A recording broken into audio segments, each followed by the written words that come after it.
Hello, everyone. This is chapter 18 on blood.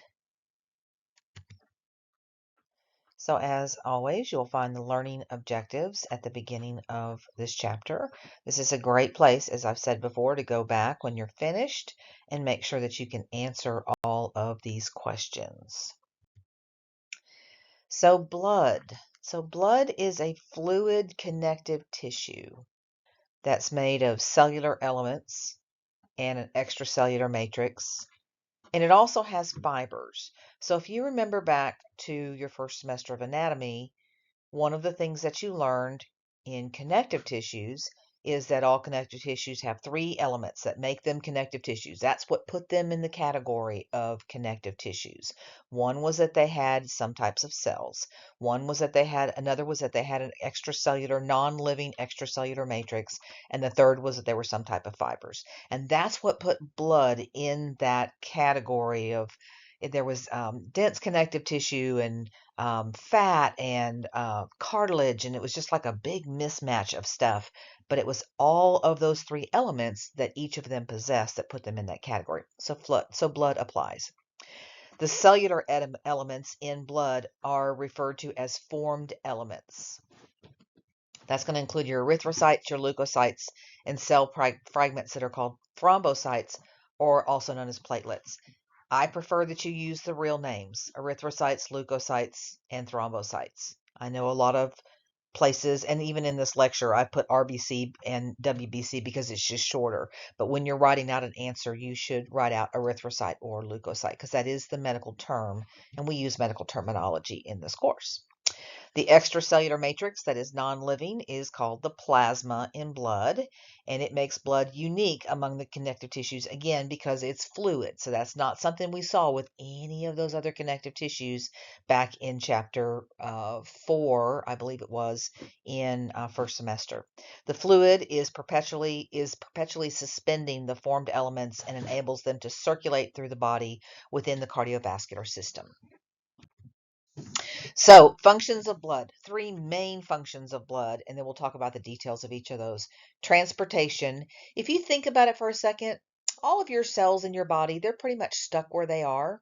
The cells in your little toe cannot get food. They cannot eliminate their waste. They cannot get oxygen. Something has to bring them their all the things they need and take away their waste products, and that something is blood. All right. Um, Blood is also involved in defense. We'll be talking about the white blood cells in this particular chapter, and then we'll pick up with those white blood cells again when we get to the immune chapter a little further on down the semester, and then finally the maintenance of homeostasis. So the primary function of blood is to deliver oxygen and nutrients to and from the cells in the body. That transportation is going to include nutrients that are absorbed in the digestive tract or across the digestive tract. They're going to travel through the bloodstream and they're going to be delivered to the body cells. Oxygen that has been picked up through the process of diffusion in the lungs and is going to be carried out to the cells. Hormones that have been released that we just learned about, which you might be still having a headache over. Hormones that are going to be released into the bloodstream and carried away to different cells. And then cellular waste and byproducts that are produced by the cells that need to be removed. So that is the whole idea what the function of your blood is as far as transportation. It is essentially the delivery system. As far as defense, many of our leukocytes are going to protect the body from external threats like disease-causing bacteria and viruses. Other leukocytes, their job is to seek out and destroy any internal threats, such as cells in your body that have mutated their DNA and may become cancerous. And platelets and certain other proteins are going to be dissolved in the blood, and they block any ruptured blood vessel and protect the body from losing too much blood. Our blood is in a closed circulatory system. It stays within the vascular and cardio and the heart system. So it stays within those two components all of the time. If you've cut yourself, injured yourself, even a little scratch, and it bleeds, then you have broken the integrity of your vascular system. And that's a bad thing. We want that to stop because we don't want our blood to leak out.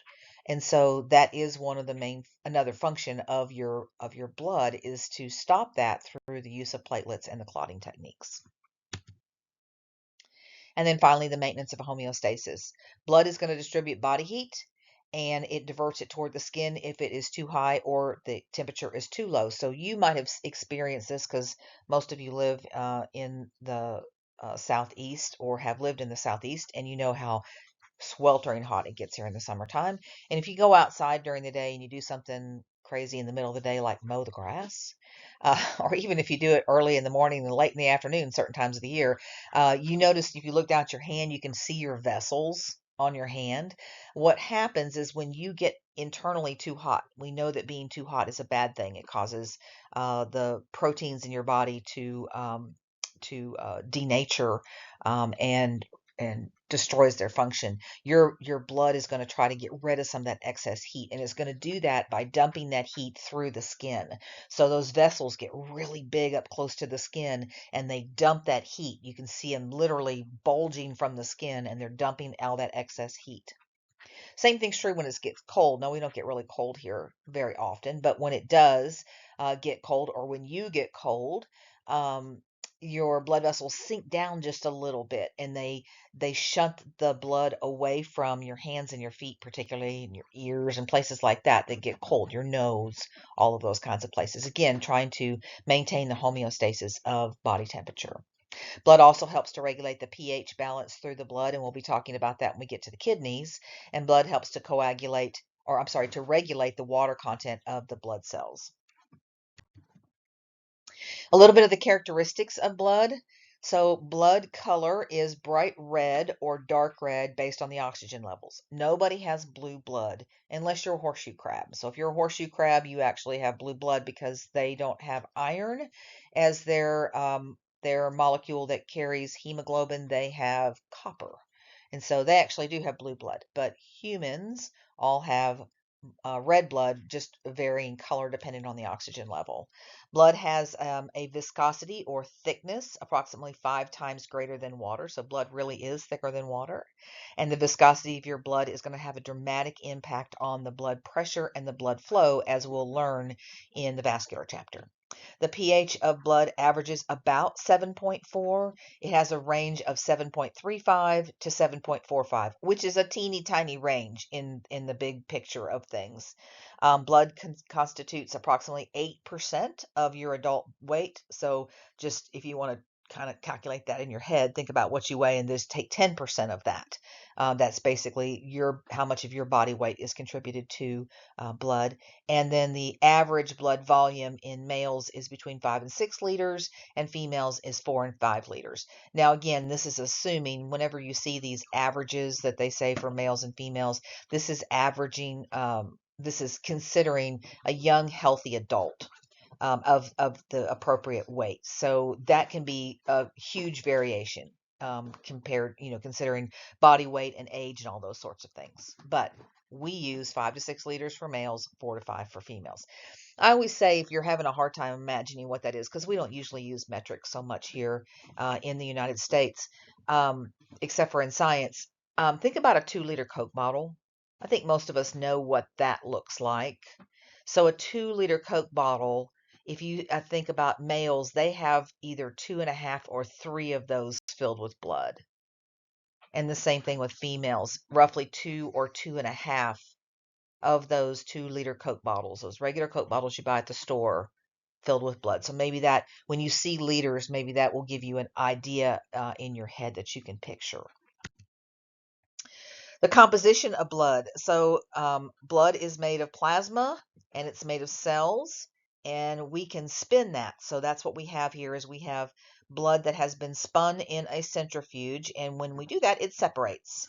And so we can look at that. The red blood cells, the erythrocytes, are the heaviest, so they're going to fall down to the bottom of the tube. And in that area, we measure the hematocrit. The hematocrit is the measurement of percentage of packed red blood cells in a blood sample. All right. And so for for females, that is 37 to 47%, and for males, that's 42 to 52% is what normal hematocrit is. Anything outside of that, below that, in this particularly, is going to indicate some type of anemia that we'll be talking about later in this lecture.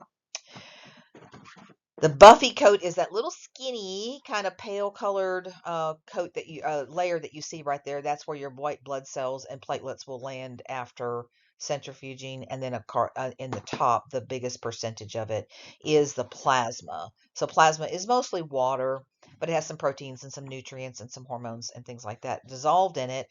They used to say the average was 55%, but now we have it split between males and females. So 59% of the blood in males is plasma typically, and 53% is the plasma in females typically. So a little bit of details about the plasma. It is mostly water, as I mentioned, approximately 92% water. It has hundreds of dissolved substances that are found within the plasma. There are three major groups of plasma proteins that we want to be aware of. Albumin, which is the most abundant. This is the one that is going to serve as the transport vehicle for fatty acids and steroid hormones, and is the major contributor to the osmotic pressure of the blood. Globulins, which transport iron, lipids, and the fat-soluble vitamins A, D, E, and K. Additionally, it plays a role in immunity and is better known as antibodies or immunoglobulins that we'll learn about in the immune system chapter. And fibrinogen, the least abundant of the plasma proteins, and is necessary for blood clotting. So remember, I mentioned that what makes blood a connective tissue is that it has fibers. In blood, in the inactive state, the fibers are in the inactive state. Anytime you see ogen at the end of a word, it tells you it's in the inactive state. So fibrin is the active clotting factors. We don't want those to be in the active state in a situation where they're not needed, because then it would clot places we don't need clots. So fibrinogen are the fibers that we find in our blood connective tissue, but they're in the inactive state until we need them. Again, the cells in blood are called formed elements: erythrocytes, leukocytes, thrombocytes. Of these formed elements, only the leukocytes are considered true cells. The red blood cells, they have no nuclei or other organelles. The platelets are merely cell fragments. So the only one of the three types of cells we have that we call formed elements in blood that are actually a true cell are our leukocytes. So let's talk about these different types of cells that we have. Erythrocytes, these are teeny tiny. They're very small. They have a diameter of 7 to 8 micrometers. The primary function is to transport oxygen from the lungs to the tissues and transport a small percentage of the carbon dioxide back to the lungs so that we can exhale it. Less than 20% of the carbon dioxide is carried on a red blood cell. So a lot of times you'll hear people say, well, what is the function of the red blood cells? And people will say, oh, it transports gases. Yeah, it does. They transport oxygen, but it doesn't really, it's not the major contributor to transporting the other gas that we talk about, which is carbon dioxide. And we'll talk about how that is transported at a later time. Erythrocytes lose their nucleus during the maturation process, and we therefore refer to them as being enucleated or anucleated. So anytime you see a letter E or the letter A in front of a word, that typically means without, because they don't have a nucleus. They're not able to fix themselves or repair themselves when they become damaged. So they have a very short lifespan of roughly 120 days. People say 100 to 120. They say 110 to 120. We're just going to say 120. They are filled with hemoglobin molecules. That's basically what they are, is a sac of hemoglobin. They are shaped like a biconcave disc. They have an indented center. So I want you to imagine for a second that you had like a butterscotch candy, and you just squeezed it in the very middle, right? But you didn't make a hole in it like a lifesaver. That's what it means by biconcave disc. It's indented on both sides in the middle. The shape is what provides the greater surface area for gas exchange to occur, because that is the function of these guys, is gas exchange. They use anaerobic respiration because they don't have any mitochondria. So they don't consume the oxygen that they're carrying. So these cells are actually carrying oxygen, but they use anaerobic metabolism to fuel their activity, which is kind of interesting.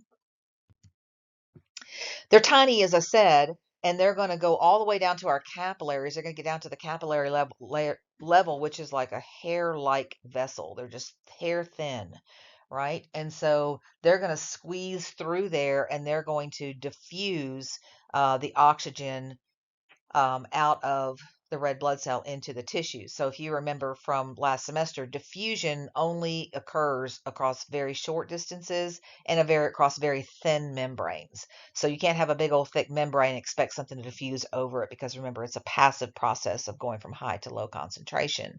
So it's just going to pass over by diffusion. So we want the membrane of the red blood cell and the membrane of the capillary to both be really, really thin, and they are, and that's going to allow this diffusion process to happen.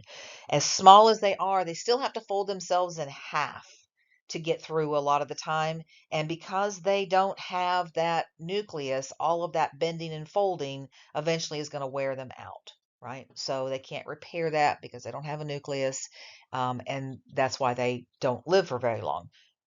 There is a protein that the red blood cell carries called spectrin that allows them to spring back after they have folded themselves into different shapes to get out. Hemoglobin. So hemoglobin is a large molecule made of protein and iron. It consists of 4 folded chains at the quaternary level of protein folding. So again, back to 210. If you do not remember the 4 levels of protein folding, please go to YouTube and go to my chapter 3, I believe. It might be chapter 2 lecture on proteins.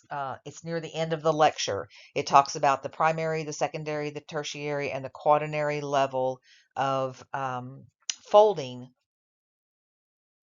to make these different big proteins like this. And so this protein is 4 folded chains, and we call that a globulin. Each of these globulin molecules is bound to a red pigment molecule that's called the heme. The heme is that what looks like a disc, that yellow disc on there, and that has a little red dot in the middle of it. The red dot in the middle is the iron that it's carrying. So each hemoglobin molecule potentially could be carrying 4 oxygen molecules, because the oxygen has to bind to that iron. So again, each iron ion in the heme molecule is binding 1 oxygen molecule. Therefore, each hemoglobin molecule can transport 4 oxygen molecules. When all 4 oxygen molecules are being carried on a hemoglobin molecule, we refer to that hemoglobin as being saturated. They can travel around with 3 oxygens, even 2, but sometimes, most of the time, we hope that they have all 4. An individual erythrocyte, so one red blood cell, can have 300 million hemoglobin molecules. And remember, each hemoglobin molecule can carry up to 4 oxygens. So each individual red blood cell can transport 1.2 billion oxygen molecules. And then you've got thousands and thousands, millions of red blood cells. So the numbers are staggering. When hemoglobin picks up oxygen, this is when it becomes bright red, and we refer to it as oxyhemoglobin. When it releases that oxygen, so that it takes it and delivers it to the cells, it becomes deoxyhemoglobin, sometimes referred to as reduced hemoglobin, and it appears brick red. So that's the difference between the 2 colors that we see. You're typically going to see the oxygenated side and the arterial side, and the deoxygenated side is going to have the brick red side. So that's the side where we're returning the blood to the heart, and we've to ultimately get reloaded with oxygen in the lungs, and we've reduced the amount of oxygen, so we have reduced hemoglobin at that point, and the blood appears a darker red. Additionally, hemoglobin can bind about 20% of the carbon dioxide, as I mentioned earlier, that's transported through the blood. It binds them to the amino acid in the hemoglobin, forming a molecule known as a carbaminohemoglobin. The remaining carbon dioxide is transported via a buffering system to avoid sudden pH changes. Carbon dioxide is an acid. So going back to chapter 2 in the first semester of this course, you know that acids can create dramatic changes in the pH, and because pH is a measurement of the hydrogen ion concentration of the acids that we're measuring, and since carbon dioxide is an acid, when you're carrying a lot of acid in the blood and it's not bound to something, it can cause dramatic changes in the pH, which would be detrimental. A little bit about the life cycle of the erythrocytes. The term hematopoiesis is the process of making new red or new blood cells in general. So hematopoiesis is to make new blood cells. Erythropoiesis is how we make new red blood cells, and leukopoiesis is how we make new white blood cells. All of the formed elements arise from the stem cells of the red bone marrow. So red bone marrow, which is found in the heads of some of the long bones, is where all of this is happening. They all originate from the same specific type of cell called a hematopoietic stem cell or a hematocytoblast. The process is controlled by several growth factors as well as your friend, hormones. So here is the idea of how this whole thing happens. So again, they all start from the original pluripotent or multipotent hematopoietic stem cell up there at the very, very top. And as they go through this maturation process, they become different types of cells. So as they go through this and they go to each next step, they don't really go backwards. So these are dedicated steps. So if you become dedicated to ultimately becoming an erythrocyte, you follow that pattern there. Erythropoietin that we talked about in the last chapter is produced by the kidneys in response to a low erythrocyte count, a low hemoglobin level, or low oxygen levels, or a combination of those things. Erythropoietin targets the red bone marrow and stimulates erythrocyte production. It also speeds up the process of production or maturation. A little bit about Procrit, because this is a drug that is commonly used, especially when people are having issues during chemotherapy for cancer, and they're taking some pretty rough drugs that are targeting the red bone marrow. So in cancer, the idea of chemotherapy is to target the cells that are rapidly proliferating. And that means cells that are dividing very fast, because those are the cancerous cells. But unfortunately, there's a few cells in the body that do that as well. And one cell line in the body that is rapidly proliferating is the red bone marrow. So inadvertently, when they give someone chemo to target a particular group of cells, it often also targets the red bone marrow. And so that will diminish their blood cells, their red blood cells, so they end up with some form of anemia, their white blood cells, and that brings down their immune processes. But there is a drug that can help with the red blood cell part, and that's called Procrit or artificial EPO. So that's fine if you're a cancer patient. Unfortunately, this is abused by athletes. So some athletes are going to abuse artificial EPO, the Procrit. They use it to increase their hematocrit, because remember, hematocrit is the measure of your red blood cells. Well, red blood cells are what allow you to carry more oxygen. So you carry more oxygen, you have more stamina.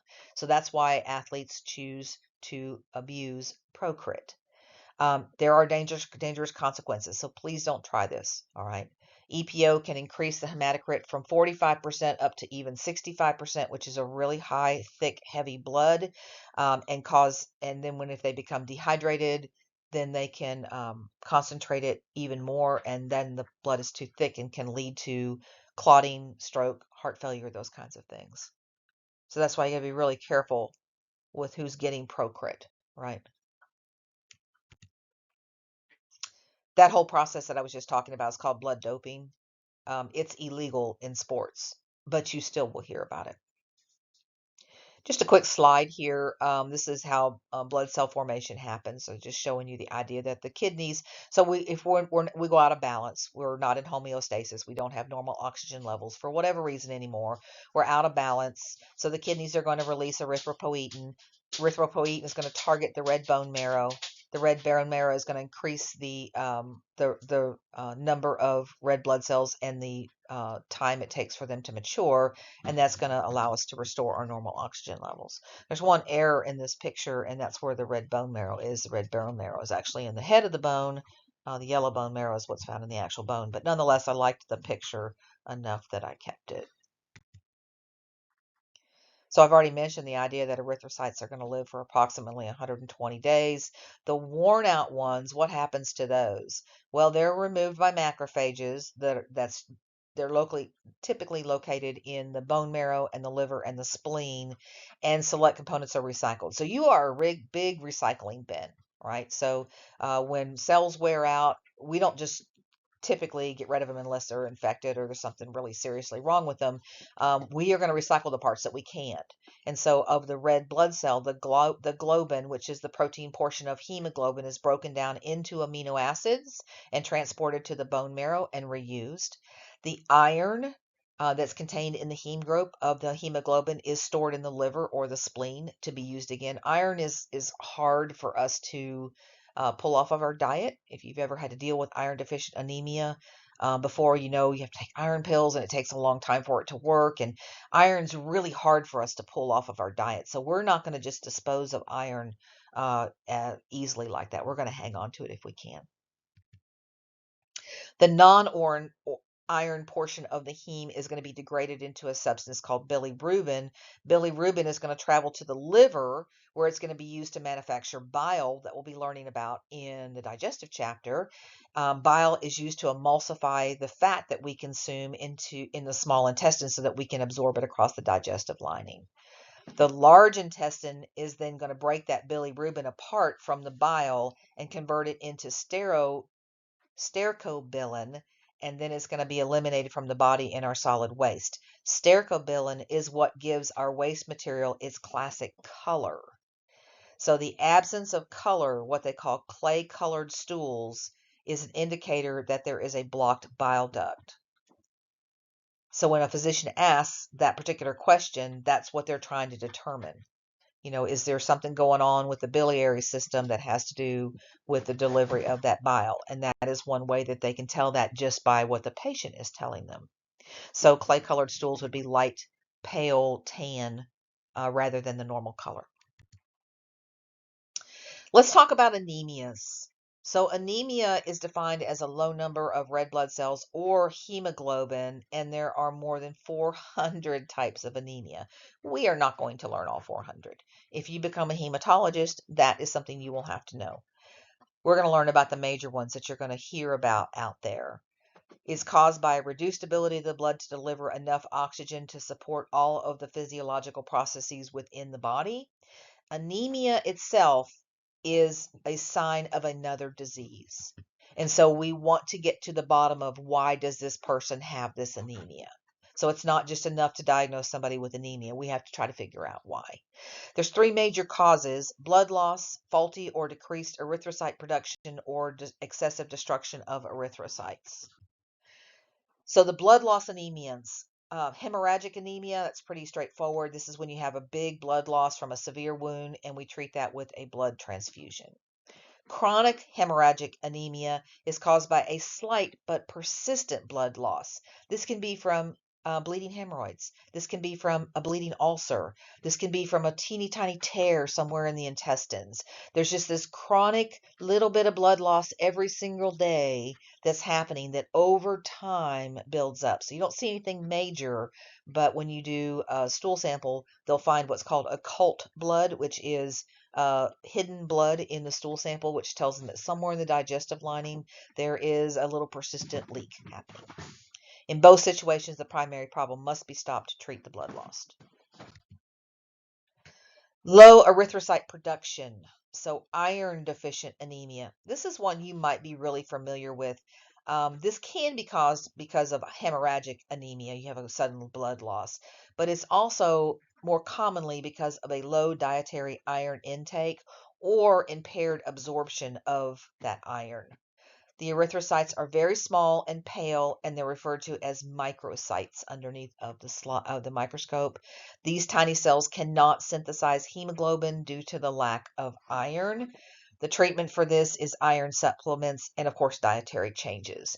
All iron supplements should be taken with vitamin C. Most of them are packaged that way now, but occasionally you'll find some that are not.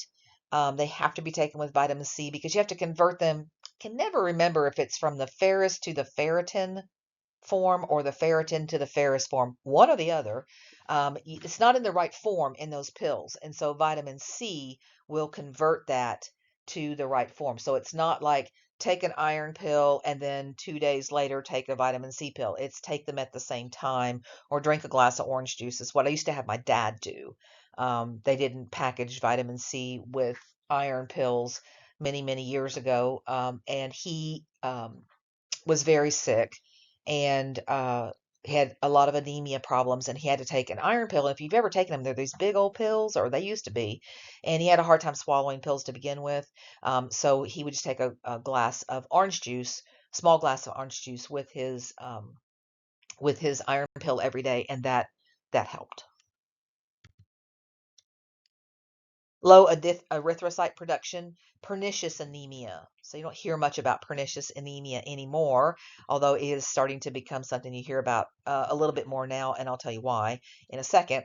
This is an autoimmune disease that destroys the stomach mucosal. So inside of the lining of our stomach, there is some specialized cells in the body of our stomach itself that produce something called intrinsic factor. And intrinsic factor is needed to absorb vitamin B12. B12 is needed to help the erythrocytes do all the things that they do. Without B12, the erythrocytes just become very enlarged and they don't ever divide. This is during the development process, not after they've become enucleated, because they don't divide after that, but during the development process in the bone marrow. And you end up with what are called macrocytes, these great big huge cells. Without those special cells that make the intrinsic factor, then you can't make B12. So where would you see this nowadays? Gastric bypass. So they have to be really careful during gastric bypass because usually they remove portions of the stomach itself. And when they do that, if they remove the wrong portions or too much of it, then you remove those cells. They're real careful about this now, but 20, 25 years ago, they were not so careful about this. And they inadvertently gave just about everybody that had a gastric bypass pernicious anemia, which means they have to get B12 shots constantly or take nasal spray for a nasal gel for it. But nonetheless, it is treatable. Before we had synthetic B12, though, you just had to eat liver. You had to eat a lot of raw liver, not cooked liver, but raw liver, because it's loaded with vitamin B12. So thankfully, we have injections, we have pills, we have nasal gel for that now. Pernicious anemia can be a cause of a low, can be caused by a low intake of B12. This in particular can be a concern for certain types of vegetarians. So people who don't get any type of B12 in their diet, you got to really watch that. You'll know this in somebody, it's a dietary B12 issue. They'll be very, very thin. They'll be very, very pale. But as soon as you get that B12 running for them again, they'll look a whole lot better. And then low erythrocyte production, another kind of anemia is called renal anemia. This is caused by a lack of EPO and often accompanies someone who has kidney disease. The kidneys cannot produce enough EPO, and so the treatment for this, of course, would be to prescribe Procrit. Faulty erythrocyte production. So sickle cell anemia is the example that we talk about in the faulty erythrocyte production. There are other types as well of faulty erythrocyte production diseases, but sickle cell anemia is interesting. It is a genetic disorder that's caused by inheriting 2 copies of the sickle cell trait gene, one from each parent. So if you only have 1 copy of the gene, you're referred to as having sickle cell trait. If you have 2 copies of the gene, then you have full-blown sickle cell anemia. So sickle cell causes a characteristic change in the shape of the red blood cells under low oxygen concentrations. So when the oxygen level gets too low, they sickle or turn into this kind of banana-shaped cell, And that, when it's going through the vessels, can get stuck because it causes a log jam. It's not the right shape. And this is especially true in the joints and internal organs. It creates an enormous amount of pain. I've had students before who have had sickle cell, and sadly, when they have a sickle cell crisis, the pain that they undergo is just insurmountable. It's really, really awful. So they have to treat them for pain management. They give them oxygen support. It's just kind of one of those wait and see kind of things. There is a lot of research going on in this area. Sickle cell has an interesting history. So sickle cell anemia, if you have sickle cell trait, just one copy of the gene, you're actually immune from getting um, malaria. So this was probably a mutation. So we talk about mutations in genetics like they're all bad things. And there's actually some good mutations. Most mutations don't do anything at all. There's a few bad ones, of course, but there's some really good ones too. And this is a case of one that the single mutation by itself is great because it keeps you, if you live in an area that is malaria prone, it keeps you um, from ever contracting malaria. And so this probably evolved naturally as a immune defense against malaria, which is caused by a mosquito. And that kept people from getting sick. Unfortunately, when you get two copies of that gene, that creates full-blown sickle cell anemia. So just something to be aware of. I just think it's one of those interesting stories about genetics that you can have a trait that can be good, but the full-blown case of it's not so good. The same thing's actually true with cystic fibrosis, and I'll be talking about that when we get to respiratory. So there's what the cell looks like. As you can imagine, when these are trying to get through those little teeny capillaries I was showing you earlier, that cell that's the wrong shape, it's going to cause a log jam. And it's going to cause all the cells behind it to be stuck, which means that the cell, all the tissue in front of that is not going to get the right amount of oxygen, which is what causes all of the pain. Another one is thalassemia. This is an inherited blood disorder as well, caused by a genetic mutation that reduces or eliminates the production of the functional hemoglobin, leading to, at minimum, a mild case of anemia for most individuals. It's characterized by severe fatigue, pale skin, enlarged organs. It can require regular blood transfusions if you have a severe case. It is more common in people of Mediterranean, Middle Eastern, Northern African, Southeast Asian descent. So sometimes they refer to it as the Mediterranean version of sickle cell. It's not really, it's a whole different disease, but it's the same kind of idea that it causes problems with the oxygen. What about excessive destruction of erythrocytes? This can lead to anemia as well, specifically aplastic anemia. This is caused by the destruction or inhibition of the red bone marrow. This is what I was talking about a few minutes ago with chemotherapy for cancer. So certain drugs can cause this, chemicals can cause this, radiation can cause this, and viruses can cause this as well. Often the cause, what we call the etiology, is unknown. So they don't know why you're destroying your red blood cells too soon, but you are. All formed element cell lines are affected, resulting in anemia as well as clotting and immune system issues. The treatment, the short-term treatment is handled with transfusions. Long-term treatment, they transplant stem cells. Hemolytic anemia, this is the premature destruction of erythrocytes. It can be caused by an incompatible blood transfusion or by an infection. So we're going to be talking about blood typing here in this lecture and why it is important that you get the right blood type in because it can lead to this particular condition. The other end of the spectrum is polycythemia. This is when you have too many red blood cells and they cause an elevated hematocrit. It can occur transiently in a person who is dehydrated, so you just have thicker blood because you don't have enough water. When water intake is inadequate or you have a lot of water losses because of sweating or something like that, you can develop transient polycythemia, and that's easy to fix. IV, drink some water, that sort of thing. A mild form of polycythemia is chronic, but normal in people that live at high altitude. So if you live in Denver, Colorado, and you live at a high altitude, your body naturally has to make more red blood cells because you have to have more oxygen. There's less oxygen in the air. And so you have a very mild form of polycythemia. This is why professional athletes, Olympic athletes, this is why they go train in the mountains. So you'll see swimmers in the Olympic pool trainings up in Colorado, and runners and bike riders and all cyclists and all those kinds of things. You'll see them training up in the mountains because they give themselves this temporary form of polycythemia, which is not considered blood doping and it is not illegal. And so they'll do this, right? Because it gives them a little tiny bit of a boost, not enough to make it anything illegal, but nonetheless, that's why they go train there. This allows us to move on to leukocytes. So we talked about red blood cells and all the gory details of those. Let's move on to our white blood cells. These are a major component in your body's defense against diseases. Leukocytes are going to protect the body against invading microorganisms and body cells with mutated DNA, and they clean up anything debris-wise that needs to be removed. So again, looking at our little how many do you have of each thing, or what's the abundance, relative abundance is a good way to put it. Of course, the erythrocytes were down at the bottom, and then we had our leukocytes. Remember, that was a buffy layer. That's what we're going to be talking about now, and of course, the plasma that we talked about.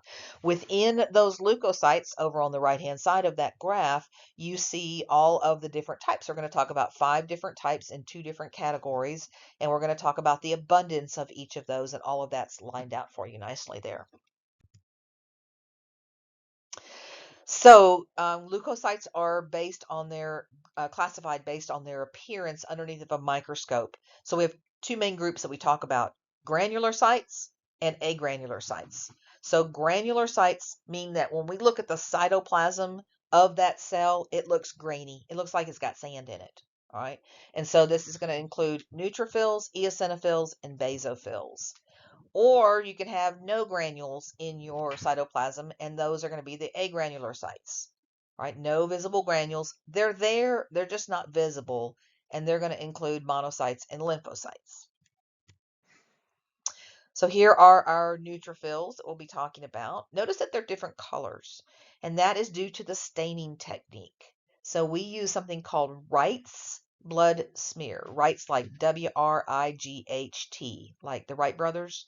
And that stain is going to cause cells that are acidic to pick up one color and basic to pick up another color. Specifically, the acidic cells, like the eosinophil, are going to pick up the red component of the Wright's blood stain, and basophils are going to pick up the blue component of it, so they're going to be blue.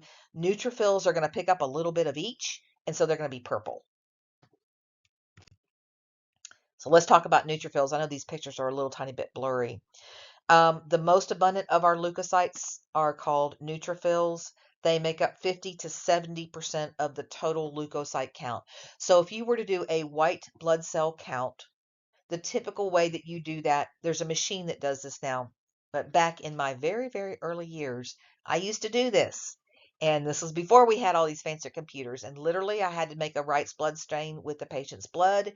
And then I had to put that, it was, of course, on a microscope. And then I had to put that in the microscope, on a microscope slide. Then I had to put that slide into the microscope. And I had to count 100 blood cells and keep track of what kind they were, identify them. All right. And so the most abundant type is going to be the neutrophils that I would see. I would count 100 cells.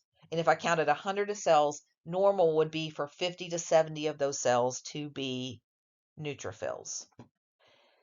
The nucleus in this one appears multinucleated. So I always say look at 2 things. Look at the cytoplasm and look at the nucleus. In this one, you have this, I call it multilobedness, which I do not believe is a word, but it looks like you have multiple nuclei. It's kind of like if you have those balloon animals and you twist them, you blow them up and they're one long skinny balloon, and then you twist them in different segments and you make little arms and legs of a little poodle.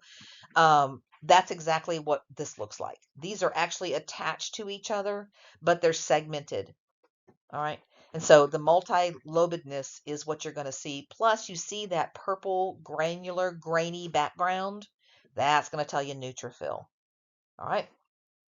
These are phagocytic cells. They're specialized in bacterial infections. So this is what they go after is bacteria.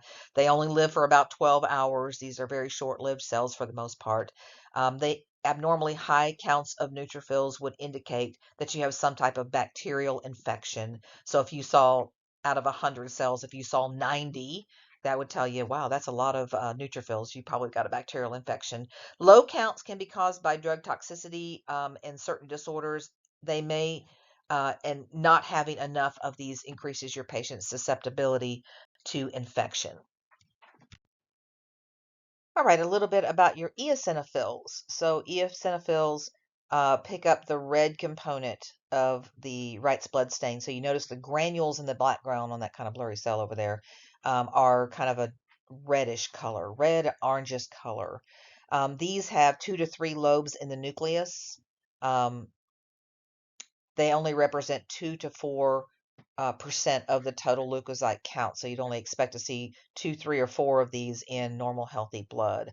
The granules that you see in there contain histamine molecules and other molecules that induce the true histamine releasing cells like basophils and mast cells into releasing more histamine. So these ones are implicated in allergies. So you'll see a higher level of these when your patient is having allergies, but they also have a unique characteristic. Something you want to remember about them is that high levels of these can also indicate a parasitic worm infection. So parasitic worms like pinworms or roundworms or tapeworms or anything like that, you'll expect to see your patient have a higher than normal rate percentage of eosinophils. Low counts can be due to drug toxicity and to stress. Then the last of the granular sites that we talk about are the basophils. The basophils have big, chunky blue granules that pick up the blue portion of the stain, and you almost can't even see the nucleus. Sometimes it just looks like a clump of big, chunky blue dots inside of there. These are the least numerous of all of the white blood cells. Less than 1% of a total leukocyte count is going to be basophils, so it's very likely that you won't even see one in 100 blood cell count. Basophils intensify the inflammatory response that I was just talking about that's started by those eosinophils. They're going to release histamine. Histamine contributes to inflammation, acts as a vasodilator, and heparin, which opposes blood clotting. High counts of basophils are associated with allergies, also parasitic infections, as well as hypothyroidism. Low counts are going to be associated with pregnancy, stress, and hyperthyroidism. So we talked about the granular sites, called granular sites because they have big grains in their cytoplasm. Agranular sites are going to be called that because we know that A in front of a word means without, so this means we don't have any visible granules in the cytoplasm. So we don't show any. They're technically there. They just are so tiny that they don't show up. They don't pick up any stain. The nuclei of these cells is simple in shape, usually just a dot, just a round nucleus. Sometimes there'll be an indentation in one side, but there won't be any distinct lobes like we just saw with our granular sites. Two major types of agranular sites, the lymphocytes and the monocytes. All right, the lymphocytes. I call these the little lymphocytes. These are the second most common type of leukocyte. They represent 20 to 30% of all of our leukocytes, but they're very small. They're about the same size as a red blood cell. So when we look at a slide with everything on it, these guys will be really small compared to the white blood cells, the other white blood cells. The other white blood cells were really big. This guy's really, really small. The nucleus is so large it takes up just about the entire cell. And so it looks like somebody just stamped a big dot in the middle of it, and there's just like a little rim of blue around it. Sometimes you can't even see that. Sometimes it just looks like a giant nucleus within the cell. Lymphocytes are essential in the immune response, and we'll be talking about them a whole lot more in the immune chapter. And then the monstrous monocytes. These are the largest of all of the white blood cells. They have a unique horseshoe-shaped nuclei. So you can see that looking at them there. Monocytes represent 2 to 8% of the total leukocyte count. When a monocyte leaves the blood and goes wanders around the tissues, it becomes a macrophage. So that's what a macrophage is a monocyte that has left the circulatory system and it's going to go out and gobble up debris, foreign pathogen, worn out damaged cells, all that sort of stuff. Macrophages release antimicrobial chemicals that attract other leukocytes to the site of the infection. So when the macrophage finds something, it starts sending out chemical signals, and those chemical signals are what attract all of the other cells to that particular area for the cleanup. It's kind of like, in Charleston, how they have the Krispy Kreme stores. And when they have hot, fresh donuts, that hot, fresh donut sign comes on and you turn right into there because you want hot, fresh donuts. You know exactly where to go, right? That's what happens with monocytes. How would a cell know, a phagocytic cell know in a great big huge body as a little tiny cell where to go? Well, there's got to be something that's lighting it up and telling it this is where you go. And that's exactly what these macrophages do. They send out chemicals that are like that Krispy Kreme light just flashing back and forth so the cell knows where to go. Most abundant to least abundant in our white blood cells. This used to be a question on the NCLEX. I don't think it's on there anymore, but it used to be the most white blood cells to the least blood cells. So the most blood cells that you have are the erythrocytes. The most white blood cells that you have are the neutrophils. So it's neutrophils, lymphocytes, monocytes, eosinophils, and basophils. And there's a cute little mnemonic that's been around forever that will help you remember that. Never let monkeys eat bananas. Never let monkeys eat bananas. So neutrophils is never. Lymphocytes is let. Monkeys is monocytes. Eat is eosinophils, and bananas is for basophils. The picture's not in the right order down at the bottom, but I liked the slide enough that I kept the picture. So never let monkeys eat bananas. I hope you hear that in your head. You hear my voice saying that in your head when I ask you that question on a quiz or a test.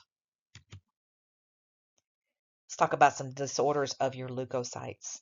So leukemia is a cancer involving an abundance of leukocytes. It may involve only one specific type of leukocyte, because remember we've talked about 5, from either the myeloid line, when we would refer to that as myelocytic leukemia, or the lymphoid line, so we would refer to that as lymphocytic leukemia.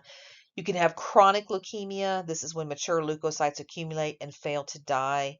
And you can have acute leukemia, which is when you have an overproduction of young, immature leukocytes.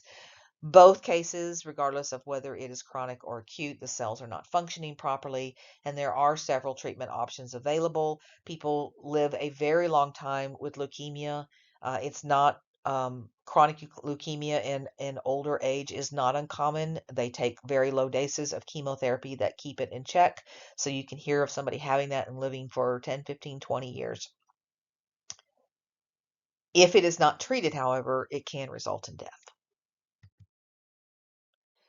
Then the last of the formed elements that we're going to talk about is platelets, also known as thrombocytes. So a platelet is a fragment of a great big huge cell called a megakaryocyte.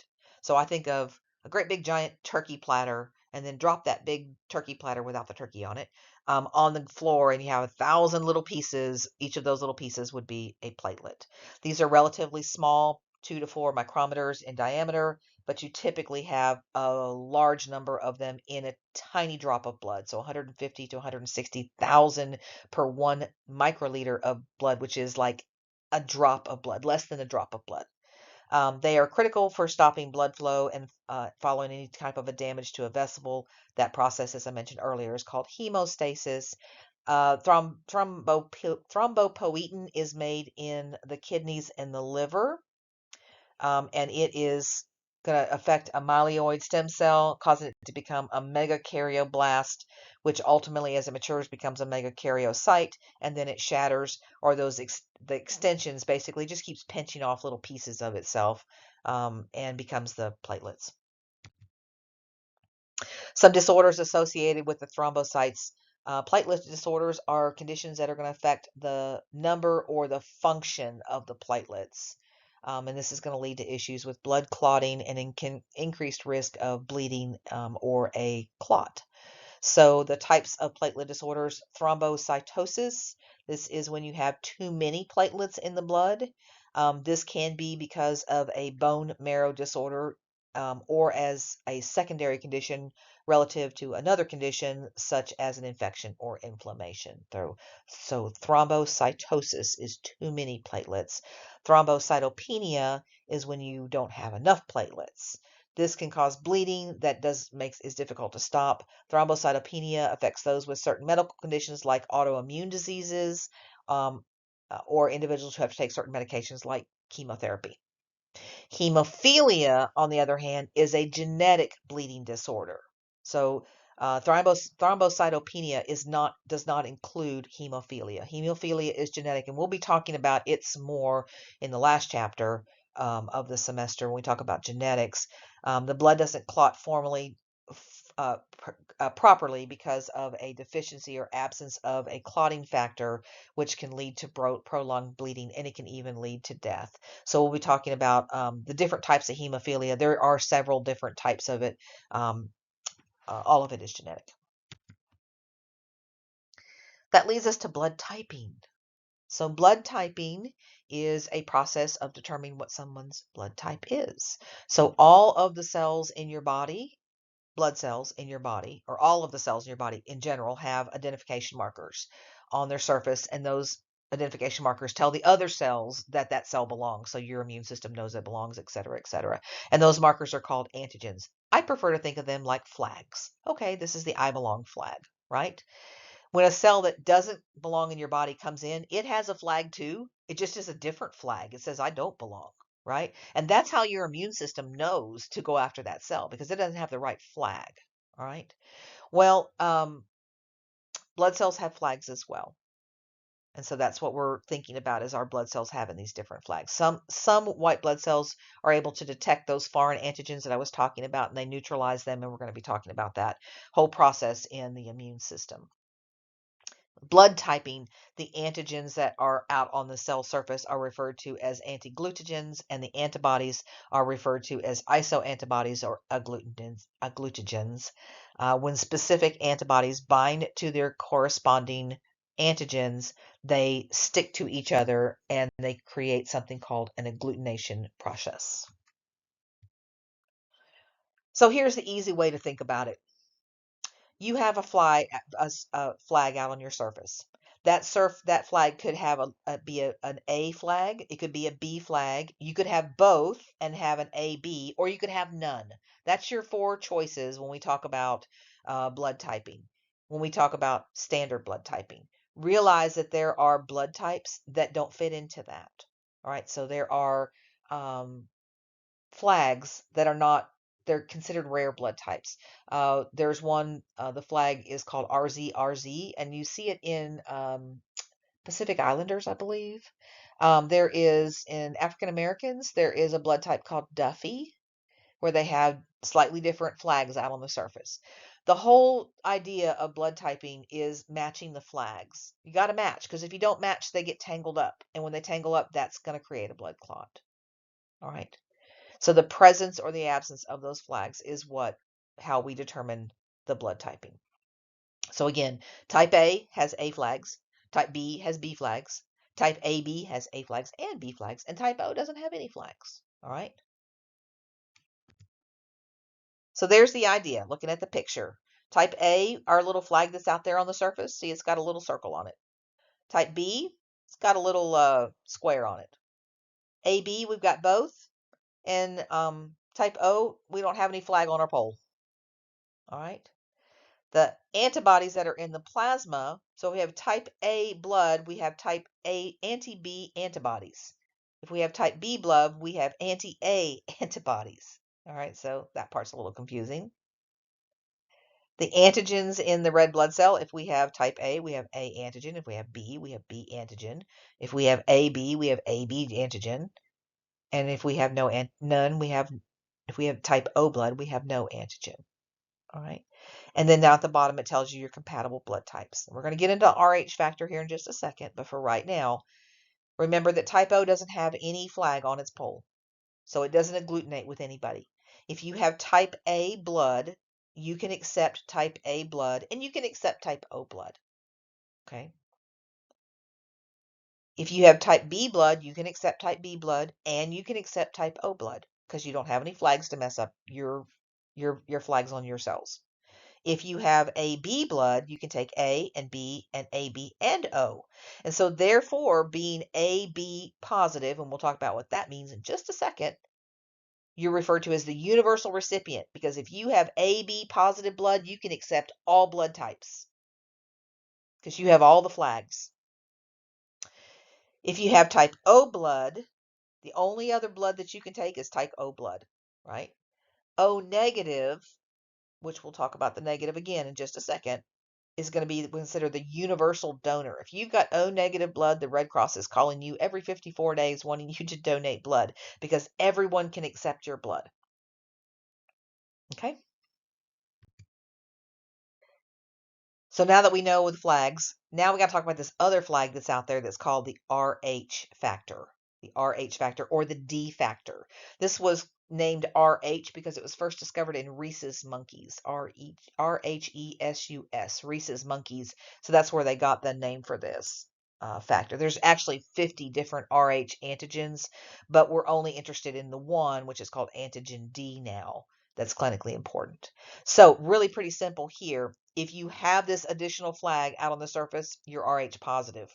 If you don't, you're RH negative. Simple as that. All right. So in addition to the A and the B, you have this, could potentially have this other flag. So we got to look at both things. 85% of Americans are RH positive. So blood transfusion is going to be performed based on both the blood type and the RH factor. So if you have RH positive blood, you can accept positive and negative blood in your flavors. If you have RH negative blood, you can only accept negative blood. Now let's talk about donation. If you have RH positive blood, you can only donate to another RH positive individual. And if you have RH negative blood, you can donate to both positive and negative.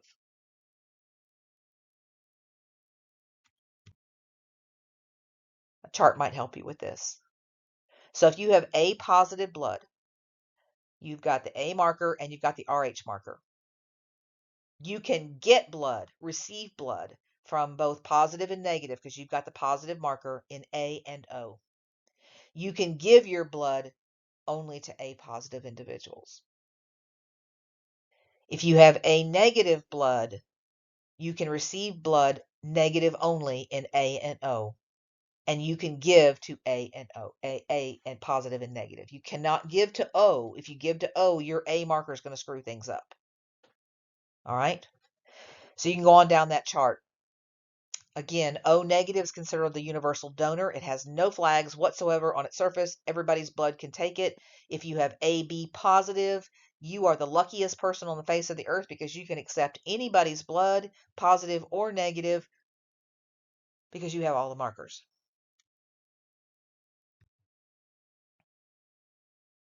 How do they detect this in the lab? So when we used to sit in lab, we would do this, and I think one of your exercises probably does in Connect. You mix it with the antibodies, and so what you're looking at is for what's called an agglutination reaction, in other words, clumpiness. And so if we had someone who had A positive blood, in the first well of this little card that you use, you'd put a drop of your patient's blood, and then you would put the anti-A antigen in there, and you would see that it clumped up. And that would tell you had type A. Then you would, in the second well, you would put the anti-B in there, and the anti-B would not clump up, and that would tell you that you have A. And then at the very last one, you would put the anti-D in with there, and you'd see clumping, and that would tell you have a positive reaction. I tried and tried and tried to get this to link correctly, and I could not get it to link, to hyperlink. There is a great way to study this. So if you Google search blood typing game Nobel Prize, a game will come up. And you can play that game, and it really helps you understand. This game actually won an award because it was developed by Nobel Prize winners, but it really is such a great learning experience. I tried to get this to hyperlink here, and I don't know why. it kind of wants to do it like that right there if you scroll over it, but then when you link on it, doesn't want to go there. So just Google search that. I heavily encourage you to play this game for a little bit. And it's fun for kids too. So you've got kiddos around, they might enjoy this too, because it really does. You get patients wheeling in after an accident. You get to decide what type of blood and how many units, and try not to kill them. And so it's pretty fun. A condition you want to be aware of is called hemolytic disease of the newborn, or HDN. This is when the antibodies to the Rh antigen are produced in Rh negative individuals after exposure to the antigen. The exposure is called sensitization, and it happens after a transfusion with the wrong Rh incompatible blood. So that's why you got to be careful about this with blood transfusion. But it can also happen when you have an Rh negative mom and she's carrying an Rh positive baby.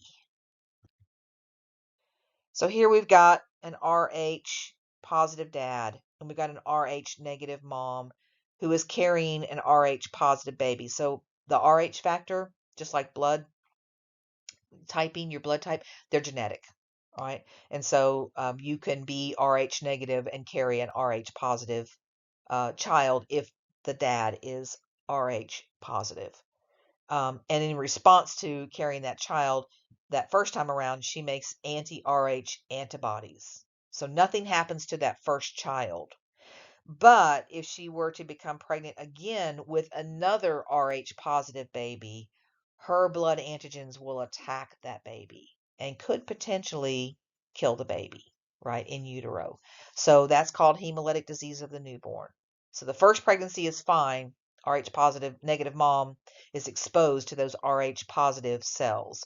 And then the second child, if it's also Rh positive, is the one that is at risk.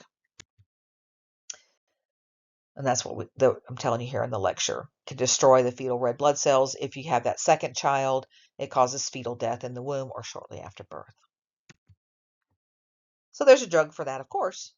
Rogam is short for Rh immune globulin. It can temporarily prevent the development of those Rh antibodies in the Rh negative mom, averting the potentiality of a serious disease in the second baby. Rogam antibodies destroy any fetal Rh positive erythrocytes that may have crossed the placental barrier. So not a lot of blood passes over, but there is blood that can and does pass over. So that's why we got to be super careful about this issue. Rogam is normally administered to Rh negative moms during the 26th to 28th week of pregnancy and within 72 hours following the birth. If they didn't know until the baby is here, then that's when they start the Rogam. If they know ahead of time, then they do it during that particular time. It has proven remarkably effective in decreasing the incidence of this particular disease. So again, not an issue if you're Rh positive. If you're an Rh positive woman, you never have to worry about this. But if you have Rh negative blood, this might be something that you have to discuss with your doctor. All right, that is all the information I have on this chapter. So I want you to study all this. I want you to play the game because the game is fun, and we all need some fun sometimes. And then I want you to make sure you've read the book and take your quiz and do any assignments that are available to you in Connect. And I will see you for the next chapter. Bye.